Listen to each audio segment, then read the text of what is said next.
Olá pessoal, agora vamos estudar o circuito diferenciador. Nós temos aqui o circuito básico do circuito diferenciador com amplificador operacional. Tá? Ele é o contrário do integrador, né? No integrador o capacitor fica aqui e o resistor fica aqui, né? Eles têm posições trocadas.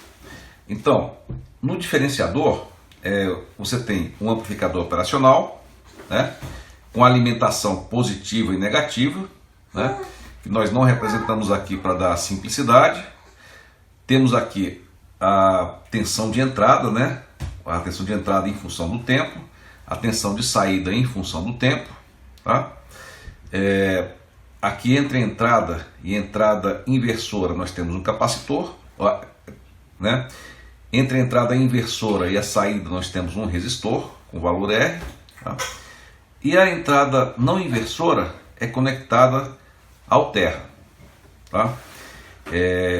Esse é o circuito diferenciador inversor. Nós vamos ver que nesse circuito a saída é igual a uma constante vezes a derivada da entrada. Tá? Aqui eu vou representar não vou representar a função de t, tá? Mas todos sabem que tem, né? VO de t igual a K dVi de t dt, tá? E essa constante é negativa. Vamos então analisar esse circuito. Aliás, vamos fazer o seguinte, eu tenho um desafio para vocês. Tentem fazer antes a análise sozinhos, né? Analisem a resposta em frequência e aí tentem plotar o gráfico da resposta em frequência numa escala semilog. Podemos fazer isso? Vamos lá então. Parem o vídeo e tentem fazer isso agora. Vamos lá então, pessoal. Bom, aqui temos o nó de entrada, aqui o de saída e temos um nó intermediário. Tá? Aqui nós temos uma realimentação negativa, né? E vocês devem se lembrar, né? Quando nós temos uma realimentação negativa e um amplificador operacional com ganho muito alto, né? Com ganho de malha aberta muito alto, então podemos usar o princípio do curto virtual, né? O que acontece então? Quando isso acontece, pelo princípio do curto virtual, essa tensão aqui na entrada inversora tende a ser igual a essa tensão aqui na entrada não inversora. Como essa entrada aqui está conectada ao terra, o potencial é 0 volt. Então aqui o potencial também vai ser de 0 volt. Ok? Então, sabendo desse potencial, nós podemos fazer o cálculo das correntes, né? Usando a lei de Kirchhoff, nós podemos usar o princípio da segunda lei de Kirchhoff, né? Ou usar o método dos nós, que diz o seguinte: as correntes que entram, a soma algébrica das correntes que entram no nó é igual a 0. Ou também a soma algébrica das correntes que saem do nó. Tá? Eu particularmente gosto mais de usar as correntes que saem, só por uma questão de costume. Quais são as correntes que saem desse nó aqui? Temos essa e temos essa. Tá? Essas três correntes. Vamos então somar essas três correntes? Bom, olha só. Essa aqui, essa corrente aqui, qual o valor dela?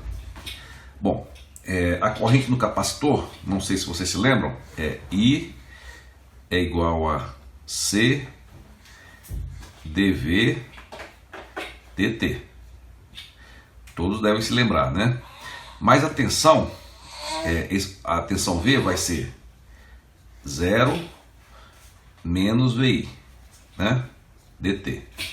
Então essa corrente vai ser dada por menos C dVi dt. Ok? Então essa primeira corrente aqui é simples, né? Menos C dVi dt, né? Bom, essa corrente aqui, pessoal, qual o valor dela? Bom, Aqui só teria a corrente de polarização, né? Vamos assumir, nesse caso, que o ampliop é ideal e essa corrente seja zero. Então vamos desprezar, né? Aqui seria mais zero. Tá? Mas para economizar espaço no quadro, eu nem vou escrever esse zero aqui, tá? Vamos apagar e vamos lá. Bom, qual é a próxima corrente aqui? Mais, aqui vai ser zero, essa corrente aqui, né? Vai ser o que? 0 menos VO sobre R. Então, mais 0 menos VO sobre R. Já vou escrever de uma forma um pouco mais sintética, né? Que vai ser menos VO sobre R, né? E essa soma vai ser igual a zero. Então eu pergunto para vocês, qual vai ser o valor do VO, tensão de saída? Vai ser dado por... Oi, bebê.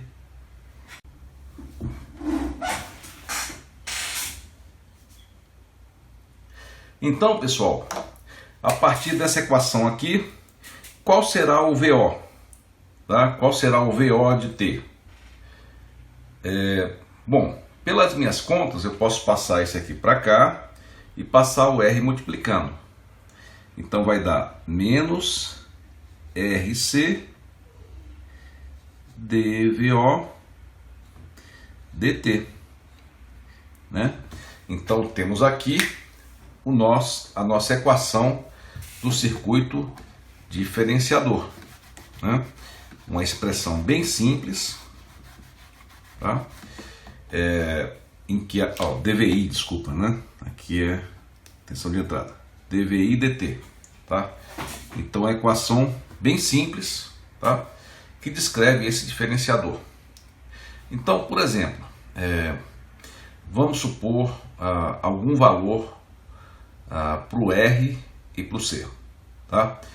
E vamos ver como é que ficaria essa equação aqui. Por exemplo, vamos ver o caso em que R é igual a 1 kΩ e o capacitor é igual a 1 microfarad. Tá? O que acontece nesse caso? Então nós vamos ter menos RC vai ser o R é 10 ao cubo e o C é 10 a menos 6 dVi dt. Então a tensão de saída, né, o VO, vai ser igual a menos 10 a menos 3 vezes dVi dt.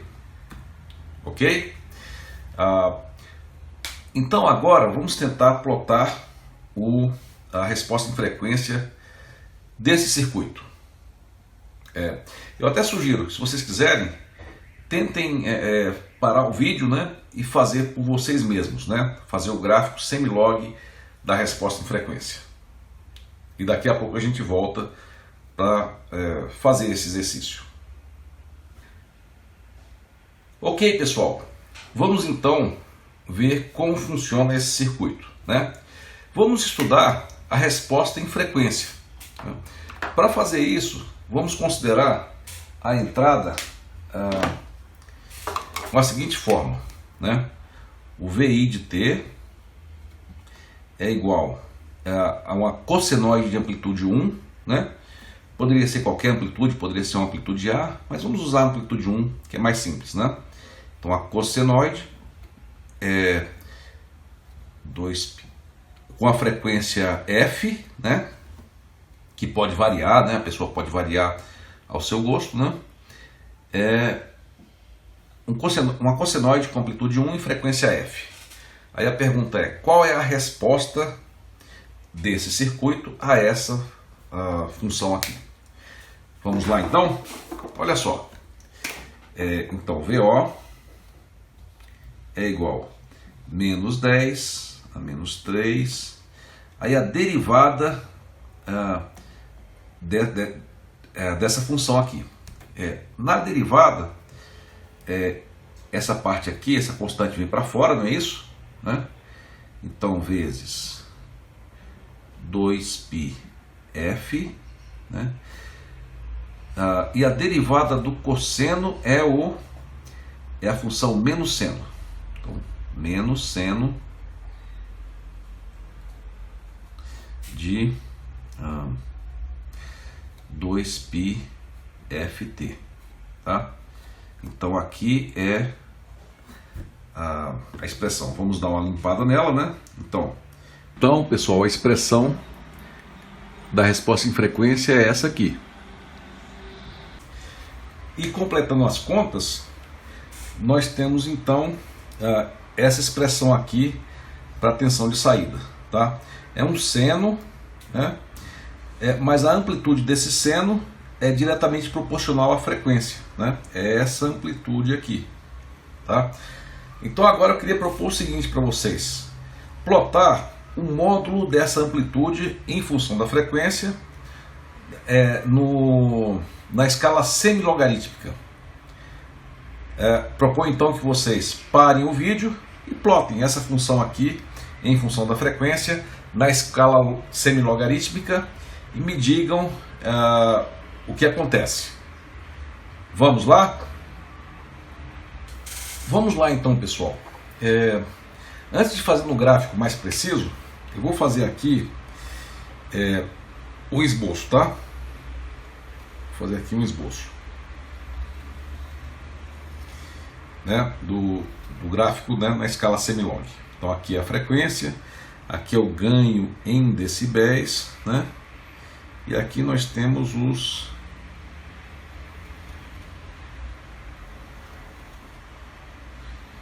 as escalas, né?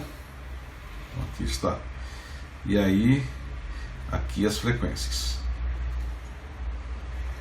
Tá? É um desenho apenas aproximado, né? Tá? Então aqui temos, por exemplo,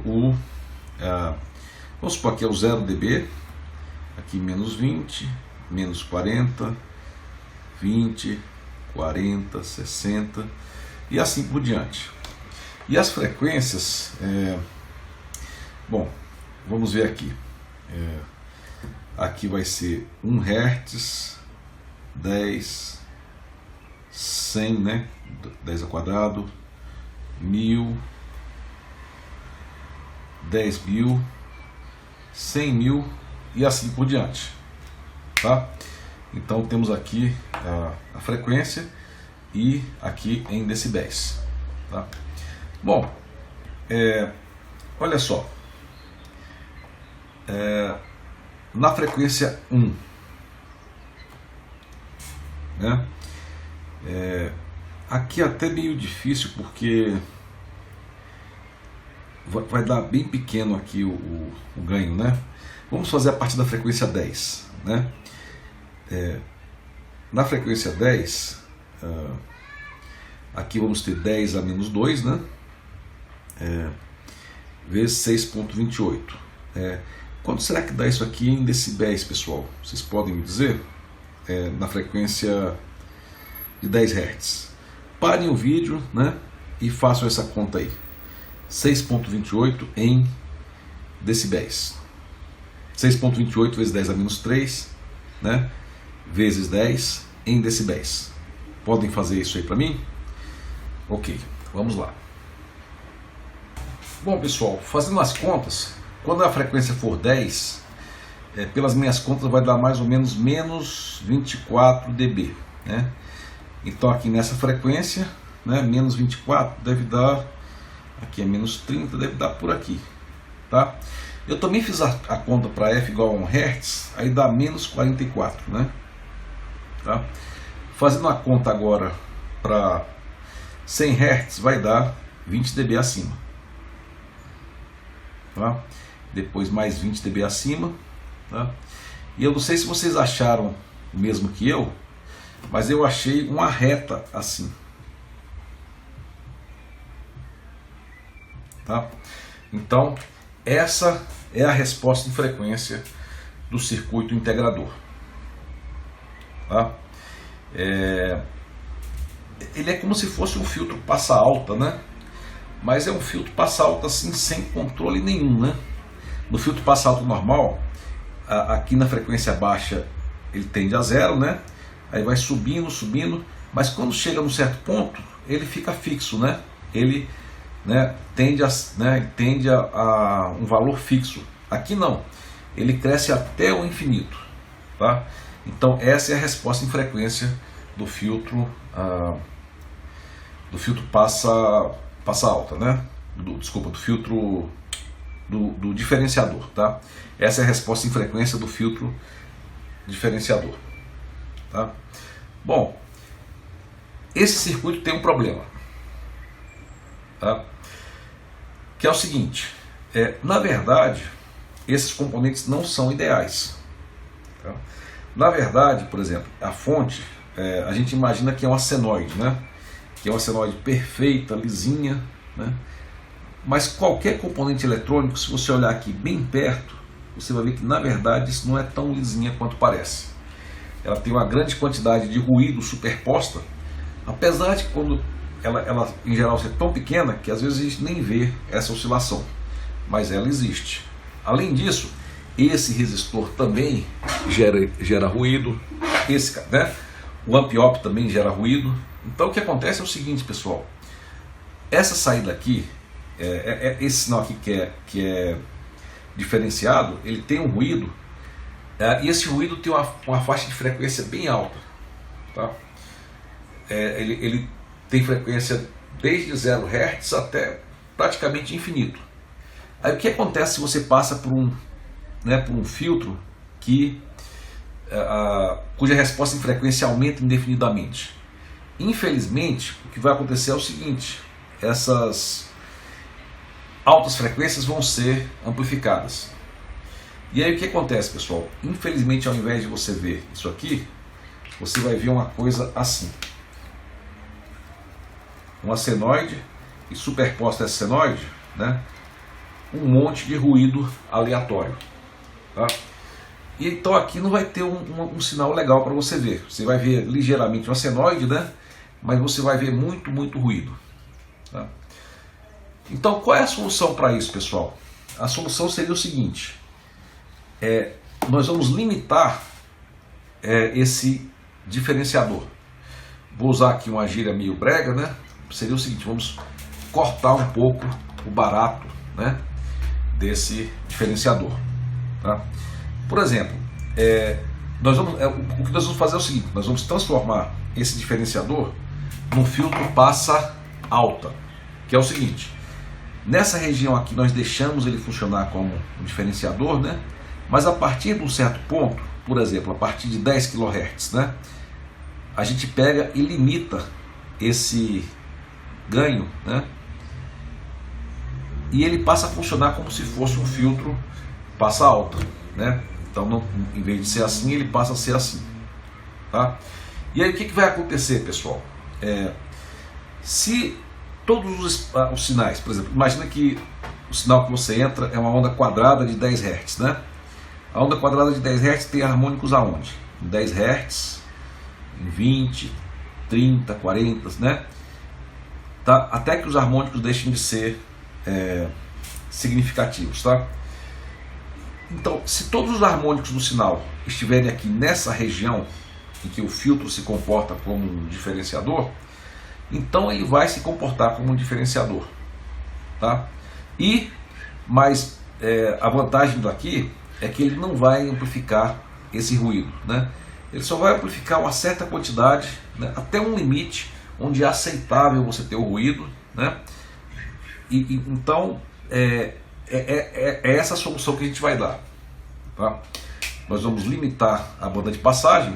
Aí é o seguinte: quando o sinal está aqui nessa região, o espectro está aqui nessa região, aqui ou aqui ou aqui, né, ele vai funcionar como um integrador.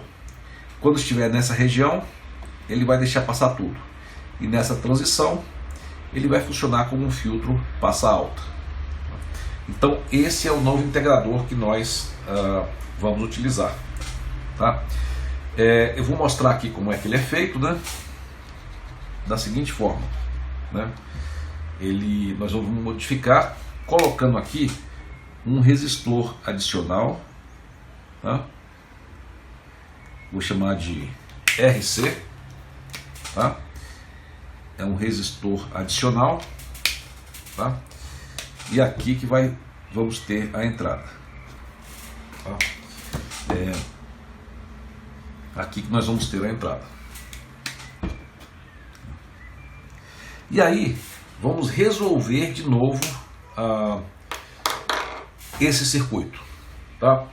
Só que eu queria propor o seguinte, pessoal, não vou resolver, dá muito trabalho, tá? Ao invés disso, eu vou fazer o seguinte, eu vou só dizer o que vai acontecer com a resposta, tá? Porque isso aqui é uma coisa que vocês vão aprender mais para frente no domínio da frequência, e esses cálculos vão ficar mais fáceis, tá? Mas basicamente o que vai acontecer? Esse circuito aqui, ele vai passar a ser um circuito passa alta, com exatamente essa mesma resposta, só que a partir de uma certa frequência ele vai ficar plano, né, no gráfico semilog, tá?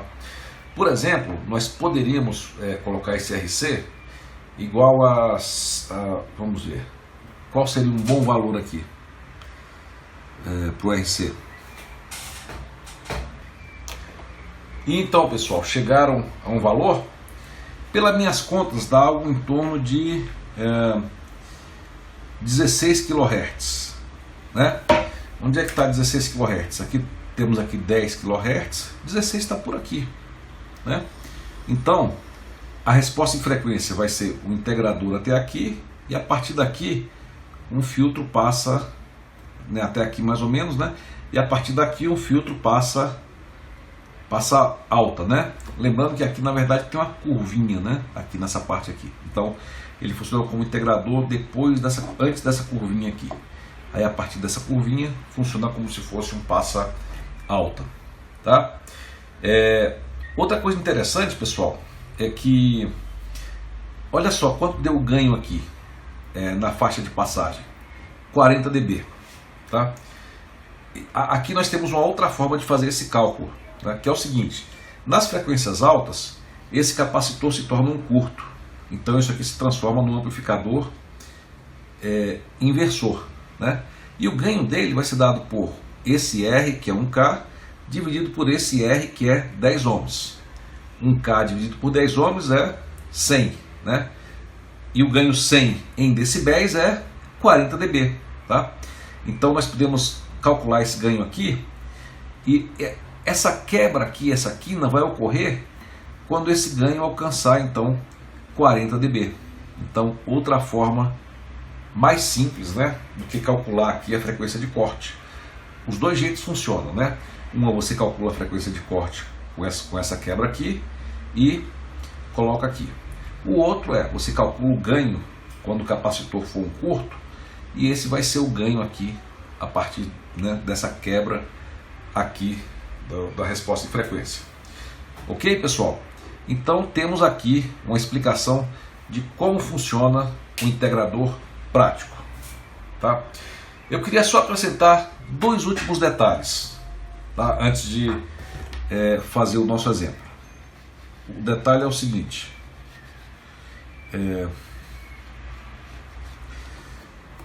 alguns melhoramentos, tá? Uma coisa que acontece aqui nesse circuito, vocês devem lembrar que aqui essa tensão VI, ela pode ter um efeito indesejado sobre o circuito, né?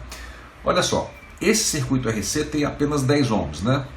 E o VI, infelizmente, tem embutido em si, o VI, vou botar aqui, VI, né? Tem embutido um resistor, uma impedância de saída, que é de 50 ohms. Então, infelizmente, o que vai acontecer é que esse 50 ohms vai se somar a esse 10 ohms, né? E vai mudar o comportamento aqui do integrador, né? Talvez ele vai cair para cá, né? Vai mudar esse comportamento, tá? Qual seria a solução para isso? Para que não mude? Simples, né? Eu colocaria aqui um seguidor de tensão, mais menos um buffer, né? Deixa eu tentar melhorar aqui o desenho. Eu tentaria colocar aqui um buffer, né? Aqui menos, mais, né?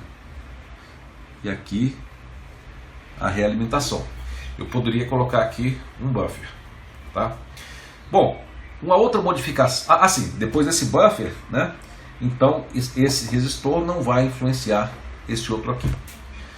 Uma outra modificação interessante, pessoal, vocês devem lembrar que é a corrente de polarização, tá? Bom, acontece o seguinte, infelizmente, o que acontece, como sempre, né? Essa corrente de polarização nem sempre é zero, né?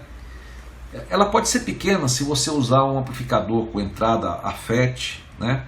Que tem uma baixa corrente de polarização, tá? Mas você pode compensar isso de certa forma, tá? E a regra é a seguinte, tá? No fundo, no circuito do integrador que nós vimos no outro vídeo, usa a mesma regra, tá? Um jeito de você compensar essa corrente de polarização é o seguinte: você coloca um resistor aqui, tá?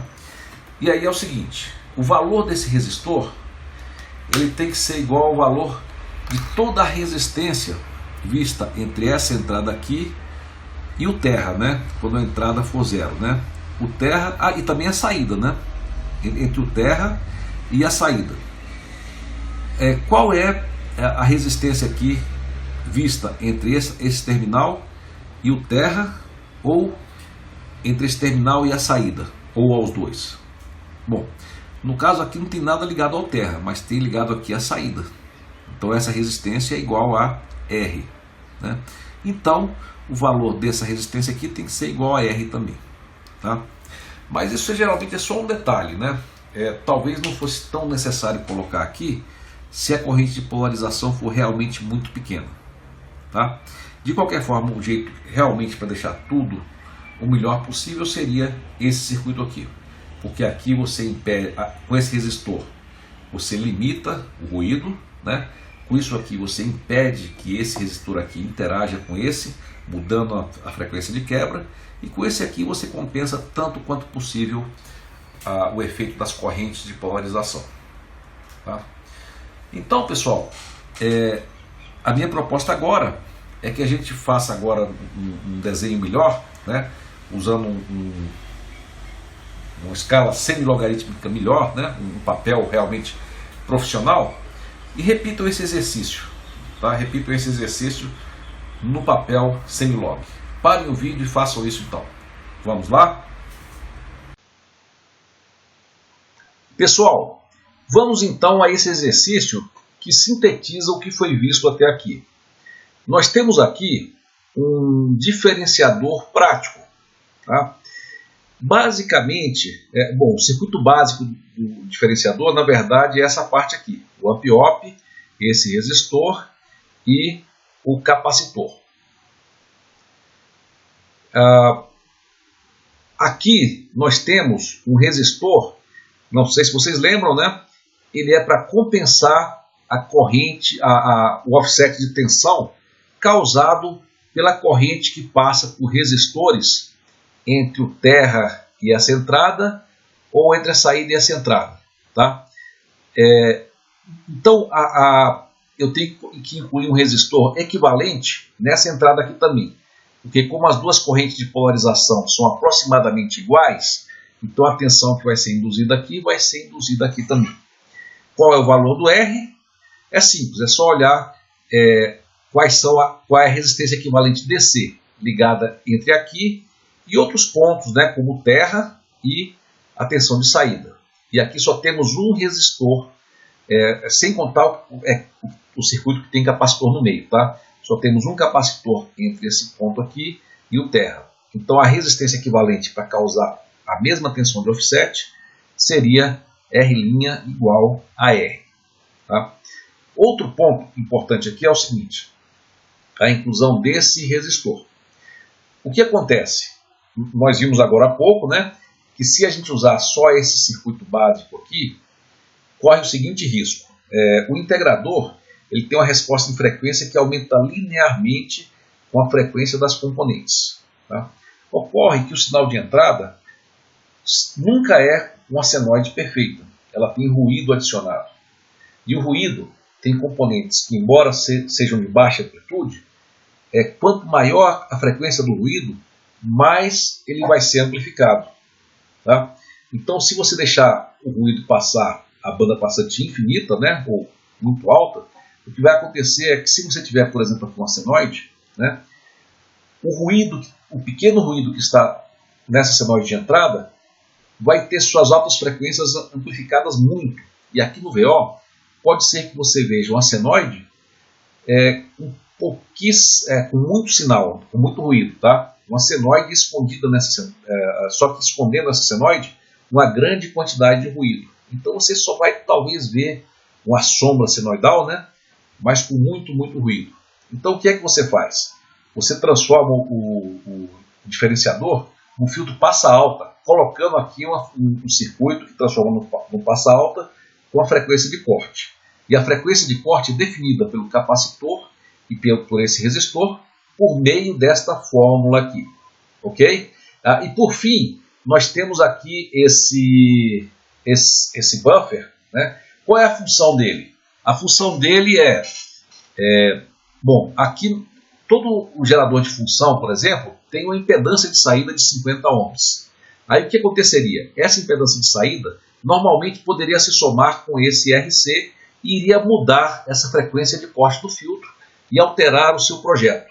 Então, para que isso não aconteça, o que a gente faz é colocar aqui esse buffer, né? O seguidor de tensão, porque aí essa tensão vai ser copiada para cá, mas sem a impedância de entrada da fonte. Tá? Bom, vamos chutar então esses valores, né? Vamos assumir esses valores. O R e o R' é 1 kΩ, o capacitor de 1 microfarad, o resistor de 10 ohms. Tá?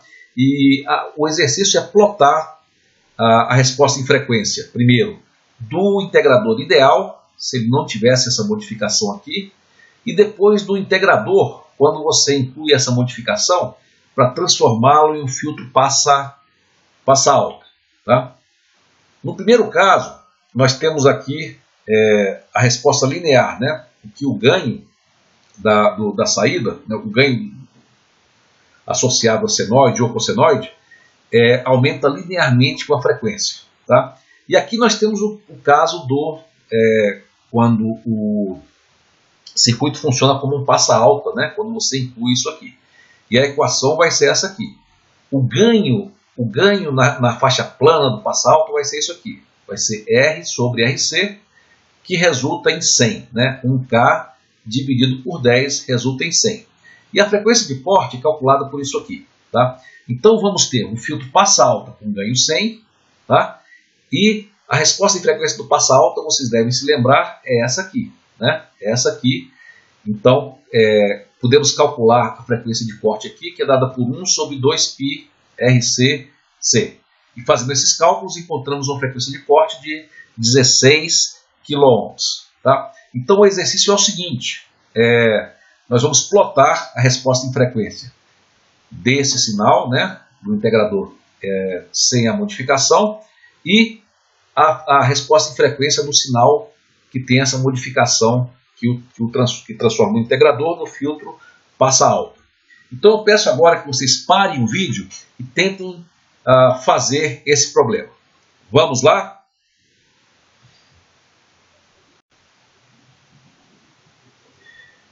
Ok, pessoal. Temos aqui então o nosso gráfico semilog, né? Aqui as frequências em escala logarítmica e aqui os ganhos que está em escala linear, mas na verdade em decibéis. Tá? Aqui nós temos a expressão do ganho, né? Quer dizer, da amplitude do sinal. Né? É um sinal que tem amplitude 100 na sua banda plana, né? Mas que tem uma resposta passa alta, uma característica passa alta com frequência de corte igual a 16 kHz. Tá? Então, o passa alta, não sei se vocês se lembram, né? A frequência começa de 0, né? e sobe 20 dB por década até o valor, até o valor da amplitude, o valor final, que é 100. Bom, 100 corresponde a 40 dB. Então, o que acontece? Nós temos então, vamos ver aqui, nós temos então 40 dB da frequência de infinito, né, até alguma frequência aqui. Qual é essa frequência? Qual é essa frequência aqui? Bom, a frequência seria 16 kHz. Né? Então, esse ganho 100 ou 40 dB iria do infinito, né? O infinito vai ser aqui, né? Porque o gráfico não vai até o infinito, né?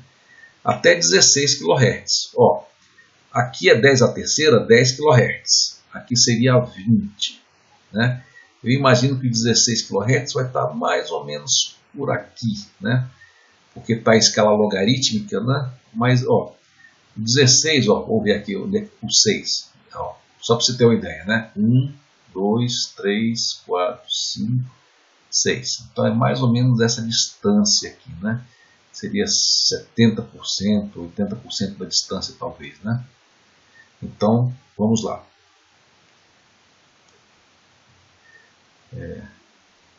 Então aqui é 100, né? Então seria por aqui. Por aqui. Ok? Seria 16 kHz. Tá? E aí ele desceria a 20 dB por década. Então a cada década, né, você teria esse mesmo decaimento aqui. Vamos ver. Aqui estaria aqui, né?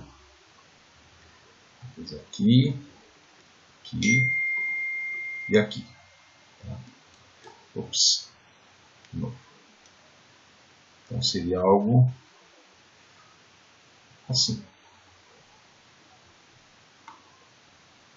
Tá? Então, essa seria a resposta. Tá? Bom, e aí é o seguinte, né, pessoal? Isso aqui, na verdade, é um filtro passa alta. Tá? Mas vamos supor... bom, a gente sabe que é um passa alta, mas se todas as componentes do espectro do sinal de entrada estiverem nessa região aqui de decaimento, relembrando que aqui, na verdade, tem uma curvinha, né? Então não é ainda um integrador perfeito, né? Aqui, não sei se vocês se lembram, né? Tem uma curvinha, né? Que é um pouco diferente, né? Tem uma curva, né? Então só a partir daqui, na verdade, um pouquinho mais para cá, é que ele funciona realmente como um integrador. Tá? Então, se o espectro estiver acima mais ou menos dessa frequência aqui, ou abaixo, desculpe, né, de mais ou menos 100, sei lá, 100, 200, 300, 400 Hz para baixo, né, então você vai ter um integrador. Tá? Mas se o espectro chegar a invadir essa região, a partir dessa região aqui até o infinito, então ele vai funcionar como um filtro passa alta. Então, quem faz o projeto, ele tem que saber qual é a natureza do circuito de entrada, né, para garantir que realmente os sinais que vão ser usados para serem integrados realmente contém todo o espectro nessa região aqui. Ok? Então é isso, pessoal. Nós vimos então o integrador.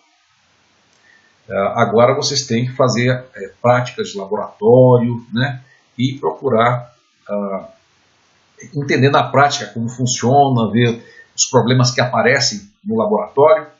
Ok? É isso então. Muito obrigado. Vejo vocês no próximo vídeo.